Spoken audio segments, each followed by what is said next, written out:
Dear student, आज जो हमने आपके लिए टॉपिक सेलेक्ट किया है वो है ट्रांजिशन एलिमेंट्स। और ट्रांजिशन एलिमेंट्स पीरियोडिक टेबल में आपके पास एलिमेंट्स जो मौजूद हैं बिल्कुल सेंटर में, उनको ट्रांजिशन एलिमेंट्स कहते हैं। इधर हमने एलिमेंट्स को पीरियोडिक टेबल में according to their electronic configuration F D और एफ ब्लॉक में डिवाइड किया है। अब हमारे पास पीरियोडिक टेबल आपको पता है S orbital, P orbital, D orbital और एफ ऑर्बिटल के मुताबिक होते हैं। तो जो इलेक्ट्रॉनिक कॉन्फ़िगरेशन डी और एफ पे एंड होगी उसे हम ट्रांजिशन एलिमेंट्स कहेंगे। और ट्रांजिशन एलिमेंट्स पीरियोडिक टेबल के बिल्कुल सेंटर में मौजूद होते हैं और इनकी जो प्रॉपर्टीज होती हैं वो इन बिटवीन होती हैं एस और पी ब्लॉक के, और इनको हम ब्रिज एलिमेंट्स भी कहते हैं। अब अगर मैं इन ट्रांजिशन एलिमेंट्स को बाकायदा अगर हम डिफाइन करें तो इसकी डेफिनेशन कुछ इस तरह है: the elements that have partially filled d और f orbitals either in atomic state or in other common oxidation state। मतलब क्या हुआ इस बात का कि ट्रांजिशन एलिमेंट्स में या तो डी ऑर्बिटल इन्वॉल्व है या तो एफ ऑर्बिटल इन्वॉल्व है, लेकिन वो पार्शली फिल्ड होगा, मतलब फुली फिल्ड नहीं होता, अमूमन पार्शली फिल्ड होता है। और उसके अलावा इनमें जो ऑक्सीडेशन स्टेट होती है कॉमन, वो चेंज भी हो सकती है। The elements from group 3 to 12 are called transition elements. मतलब जो पीरियोडिक टेबल में थर्ड ग्रुप से स्टार्ट होगा 12 ग्रुप तक, वो आ जाएंगे ट्रांजिशन एलिमेंट्स।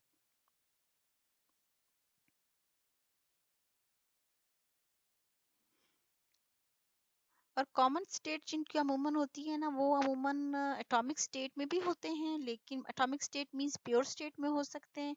और बाज़ औक़ात वेरिएबल स्टेट मींस जब ऑक्सीडेशन स्टेट वेरिएबल होती है तो उनकी स्टेट भी चेंज हो सकती है, यानी कि कलर में भी फ़र्क आ सकता है या उनकी प्रॉपर्टीज़ में भी फ़र्क आ सकता है। इसका मतलब ये है।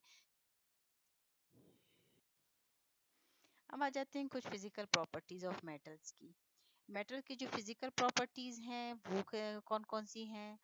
गुड कंडक्टर होते हैं। सबसे बड़ी जो मेटल्स की प्रॉपर्टी है जिससे हम उनको पहचान भी पाते हैं बहुत आसानी से, वो है गुड कंडक्शन। मींस मेटल फौरन के फौरन हीट को भी कंडक्ट कर लेते हैं और इलेक्ट्रिसिटी को भी कंडक्ट कर लेते हैं। दूसरी प्रॉपर्टी आ जाती है मेलिएबिलिटी। मेलिएबिलिटी मींस को आप शीट्स में कन्वर्ट कर सकते हैं। नेक्स्ट है डक्टाइलिटी। डक्टाइलिटी मींस यानी कि आप इनको वायर्स में कन्वर्ट कर लेते हैं। ये हमारे पास जो कॉपर वायर्स होती हैं या हमारे पास जितनी भी वायर्स मुख्तलिफ हैं, उनके पास हमारे पास जो वायर हम इलेक्ट्रिसिटी की रनिंग के लिए यूज़ करते हैं, तो ये प्रॉपर्टी मेटल्स की है। नेक्स्ट प्रॉपर्टी है लस्ट्रस मीन शाइनी अपीयरेंस। आप मेटल को दूर से देखें तो आप पहचान लेते हैं कि ये मेटल है, क्योंकि उनके ऊपर शाइनी सरफेस होती है, यानी कि कुछ फ्री इलेक्ट्रॉन्स होते हैं जब एक्साइटेड स्टेट में आते हैं, तो जिसकी वजह से वो हमको दूर से चमकते हुए फील होते हैं। मतलब इलेक्ट्रॉन्स नहीं, उनकी मेटल की सरफेस हमको चमकती हुई फील होती है। नेक्स्ट है ये जो ट्रांजिशन मेटल, इसकी एक और अच्छी प्रॉपर्टी है, वो क्या है? कलर। यानी कि ज़रूरी नहीं कि तमाम मेटल्स कलर शो करें, लेकिन हमारे पास जो ट्रांजिशन मेटल्स है वो मोस्टली कलर शो करते हैं। और अगर ये प्योर स्टेट में मींस बिल्कुल प्योर स्टेट में मे बी हमको कोई कलर नज़र ना आए, लेकिन जब वो कंपाउंड स्टेट में होते हैं तो वो कलर शो करते हैं। और कंपाउंड स्टेट में दरअसल होता क्या है कि जब इनकी ऑक्सीडेशन स्टेट डिफरेंट हो जाती है, तो वही, खैर वो मैं आपको आगे एक्सप्लेन करूंगी कि कलर कैसे आता है, लेकिन यहाँ सिर्फ आपको मैं एग्जांपल दे देती हूँ। वो है जैसे हमारे पास कॉपर सल्फेट आपको ब्लू कलर का नजर आता है, निकल सल्फेट आपके पास ग्रीन कलर का होता है। अब नेक्स्ट प्रॉपर्टी देख लेते हैं। फिजिकल प्रॉपर्टी है पैरामैग्नेटिक।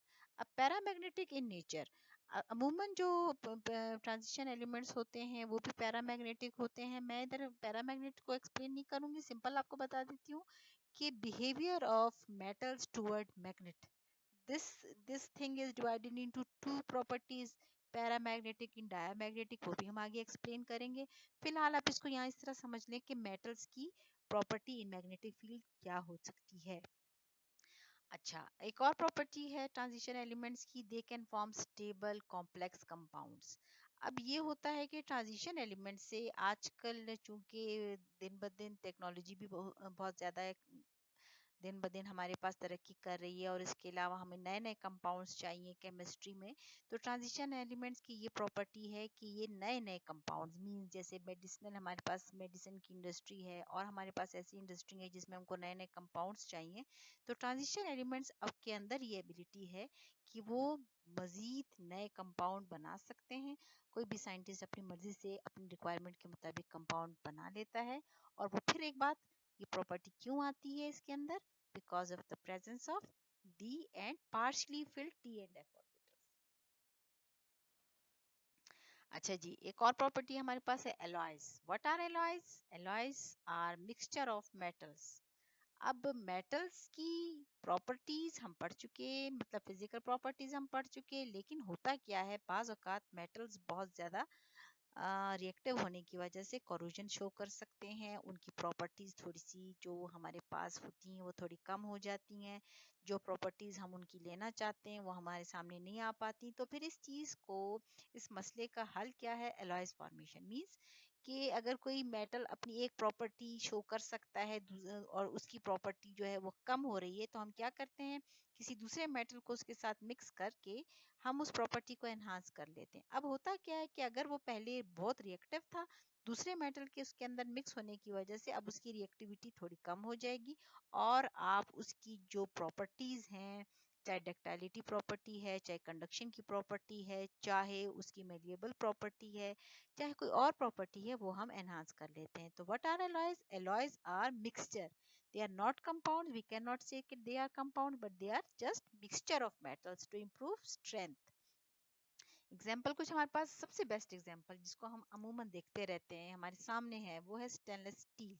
बच्चों, आपको पता है कि स्टील बिल्कुल रिएक्टिव, मतलब हम देखते हैं कि अगर हम उसकी कुछ हमारे हमारे सामने उसकी कुछ भी चीज बनी हुई हो, आप देखते हैं हमारे पास बर्तन होते हैं, हमारे पास बहुत सारी ऐसी चीजें होती हैं जिनकी जो आउटर शीट होती है वो स्टील की बनाई जाती है।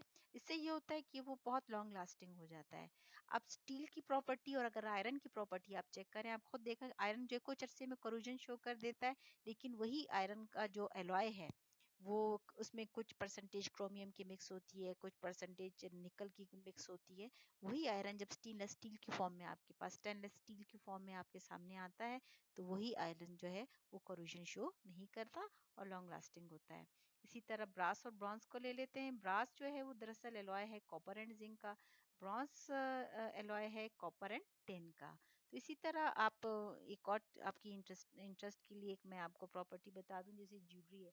ज्वेलरी में आपने देखा होगा कि कुछ ज्वेलरी ऐसी होती हैं जो जल्दी ऑक्सीडाइज हो जाती हैं, तो उनका कलर फेड हो जाता है, कलर खराब हो जाता है। और हम उसमें अगर थोड़ा सा दो एलिमेंट्स आपस में मिक्स करके, मेटल्स आपस में मिक्स करके एलॉय बना दे, तो वही ज्वेलरी लॉन्ग लास्टिंग हो जाती है। फॉर एग्जाम्पल, सिल्वर को मिक्स किया जाता है किसके अंदर, गोल्ड के अंदर मिक्स किया जाता है। इसी तरह प्लाटिनियम की चूंकि प्रॉपर्टी और सबसे महंगी धात है, महंगा मेटल है, उसकी प्रॉपर्टी को उसकी प्रॉपर्टी हम ले सकते हैं ज्वेलरी में। तो ये होता है कि प्लाटिनियम अगर कम मिकदार में इस्तेमाल कर दिया जाए, वही ज्वेलरी जो होती है वो काफी अरसे तक आप यूज कर सकते हैं। अच्छा जी, मैग्नेटिक बिहेवियर। अब मैग्नेटिक बिहेवियर मैंने आपको बताया, थोड़ी शुरू में बताया था कि मैग्नेटिक बिहेवियर क्या होता है। अमूमन मेटल जो होते हैं मैग्नेट की तरफ अट्रैक्ट होते हैं। अब इस प्रॉपर्टी को हम मजीद एक्सप्लेन करना चाहें तो वो हम इसको इस तरह एक्सप्लेन करेंगे, द सब्सटेंस या the metals which shows magnetic behavior या attraction different towards the magnet, that is known as magnetic behavior. अब there are two types of magnetic behavior. When they are placed in magnetic field, they can show two types of behavior. One is known as paramagnetic behavior, second is known as diamagnetic behavior. Mostly in the beginning, as we have find that paramagnetic behavior is the behavior of mostly transition element shows paramagnetic behavior. Now what is paramagnetic behavior? A substance, a paramagnetic substance is one that is weakly attracted by a magnetic field. Usually it is because of unpaired electron. क्या मतलब हुआ इस बात का कि ये जो paramagnetic behaviour अगर शो करता भी है तो क्यों करता है? इसके डी ऑर्बिटल के अंदर अनपेयर्ड इलेक्ट्रॉन मौजूद होंगे।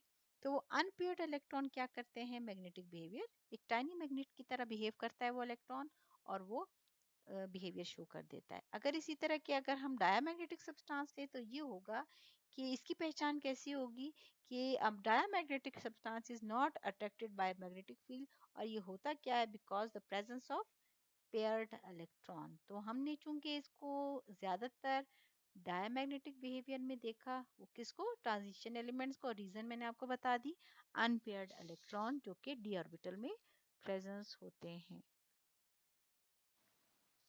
जी, कलर ऑफ कॉम्प्लेक्सेस, ये प्रॉपर्टी भी हमने शुरू में थोड़ी सी देखी थी। क्या थी कि ट्रांजिशन एलिमेंट्स जो होते हैं वो कलर्ड होते हैं, और कलर्ड होते क्यों हैं ये चीज भी हमने मालूम करनी है। असल में ट्रांजिशन एलिमेंट्स की जितनी भी प्रॉपर्टीज हैं वो हमें डी और एफ ऑर्बिटल की वजह से नजर आती हैं, और डी ऑर्बिटल ज्यादातर इन्वॉल्व होता है। और इसमें क्या होता है कि ये जो डी ऑर्बिटल काफी बड़ा ऑर्बिटल है ना, इसमें डी ऑर्बिटल जो है इसमें इलेक्ट्रॉन जंप करते हैं। और जंप करने के बाद कैसे जंप करते हैं, होता क्या है कि the color of compound is due to the absorption of some radiation of a particular color from visible light to promote an electron from one of the d orbital to another। होता क्या है कि अगर d orbital में कोई electron मौजूद है, वो अगर वो मतलब कुछ भी एब्जॉर्प्शन कर ले किसी भी रेडिएशन की जो आपके पास विजिबल लाइट है, तो क्या होता है वो लाइट एब्जॉर्ब करके एक्साइटेड स्टेट में आ जाता है। और एक्साइटेड स्टेट में क्या आता है कि डी ऑर्बिटल में ही उसके दो ऑर्बिटल्स, दो टाइप के ऑर्बिटल्स हम कहते हैं, एक ई जी और एक टी टू जी। वो क्या होता है कि उसके मजीद मुख्तलिफ एनर्जी ऑर्बिटल्स होते हैं। होता क्या है वो लो एनर्जी से हाई एनर्जी स्टेट में चला जाता है, और जब हाई एनर्जी स्टेट में चला जाता है तो अगर वो वापस भी आए तो कुछ मतलब हाई एनर्जी स्टेट से लोअर एनर्जी स्टेट में आए, तो वो क्या करता है कि वो जो एनर्जी उसने एब्जॉर्ब की होती है वो वापस एमिट कर देता है, और वो एमिशन हमें कलर की फॉर्म में नजर आता है। अगेन यहाँ हमारे पास एग्जांपल है कोबाल्ट सल्फेट, और कोबाल्ट सल्फेट का कलर मैं आपको बता दूं बच्चों, कोबाल्ट सल्फेट का कलर होता है फ्लैशी पिंक।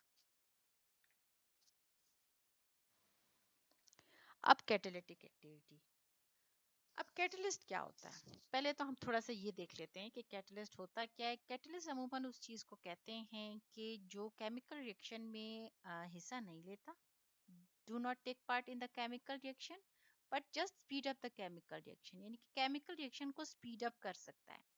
अब फिर वही बात, इंडस्ट्री में ये चीज काम आती होगी कि इंडस्ट्री में हमको कुछ ऐसी चीज चाहिए होती है जो फौरी की फौरी रिएक्शन कर दे, स्पीड अप कर दे। तो अब हमारे पास ये जो ट्रांजिशन एलिमेंट्स होते हैं या ट्रांजिशन मेटल्स हम कह लें, ये कैटालिटिक एक्टिविटी शो कर सकते हैं। और कैटालिटिक एक्टिविटी को हम किस तरह शो करते हैं, इस तरह हमने क्या लिखा है, most of the transition element in their compound are used as catalyst chemical reaction. हमारे पास दो एग्जांपल हैं, फॉर एग्जांपल रेनी निकल एंड प्लाटिनियम। अब रेनी निकल की एग्जांपल मैं आपको अगर बताऊं, थोड़ा सा याद दिलाऊं या तो आपको समझाऊं कि रेनी निकल जो होता है अमूमन ये होता है घी इंडस्ट्री में, एडिबल ऑयल से जब वो कन्वर्ट होता है घी में, ये क्या करता है, इसके दौरान हमें जब हाइड्रोजनेशन का प्रोसेस करना होता है, आगे किसी लेक्चर में मैं आपको बताऊंगी कि हाइड्रोजनेशन क्या होता है, लेकिन फिलहाल बस इतना सिंपल आप जहन में रखें कि अगर जब आप ऑयल को घी में कन्वर्ट करते हैं तो वहां जो आप कैटलिस्ट यूज कर रहे होते हैं वो निकल, यानी कि निकल को अगर उसके अंदर यूज भी किया जाता है तो क्या होता है कि उस निकल को आप एंड में वापस ले सकते हैं, दोबारा आप उसको रीयूज कर सकते हैं। तो कैटलिस्ट की प्रॉपर्टी यही है ना कि वो रीयूज हो सकता है क्योंकि उसने केमिकल रिएक्शन में हिस्सा नहीं लिया होता।